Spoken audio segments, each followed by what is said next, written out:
স্বাধীনতার ঘোষক শহীদ প্রেসিডেন্ট জিয়াউর রহমান স্বাধীন বাংলাদেশে প্রথমবারের মতো ২১ পদক প্রবর্তন করেছিলেন। তারই ধারাবাহিকতায় প্রতি বছর দেশের শিল্প সাহিত্য ক্ষেত্রে অবদান রাখায় গুণীজনদের দেয়া হয় এই সম্মানজনক পদক। প্রতি বছরের ন্যায় এবারও দেশের শিল্প সাহিত্যের বিভিন্ন ক্ষেত্রে উল্লেখযোগ্য অবদানের স্বীকৃতিস্বরূপ ৯ গুণীজনের হাতে দেশের দ্বিতীয় সর্বোচ্চ বেসামরিক সম্মাননা ২১ পদক ২০২৬ তুলে দেন প্রধানমন্ত্রী তারেক রহমান।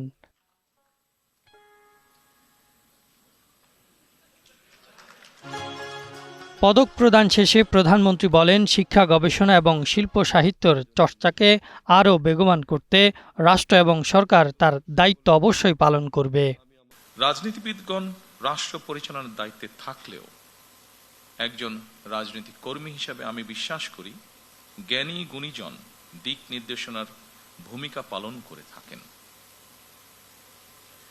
একটি রাষ্ট্র এবং সমাজে কৃতী মানুষদের সংখ্যা যত বেশি বাড়তে থাকবে সমৃদ্ধি এবং নৈতিকতার মানদণ্ডে সেই সমাজ তত বেশি আলোকিত হতে থাকবে।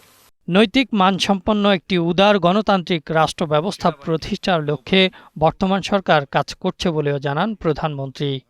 আমি বিশ্বাস করি শিক্ষা, গবেষণা এবং শিল্প সাহিত্য চর্চাকে রাজনীতিকরণ করা কখনোই সভ্য সমাজের পরিচায়ক নয়।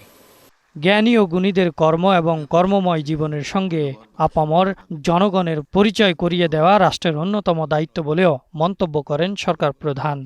যেসব বিজ্ঞজন শিক্ষা, সাহিত্য, শিল্পকলা, গবেষণা ও চর্চায় নিজেদেরকে এবং রাষ্ট্র ও সমাজকে সমৃদ্ধ করেছেন তাদের সঙ্গে আপামর জনসাধারণের পরিচয় ঘটে।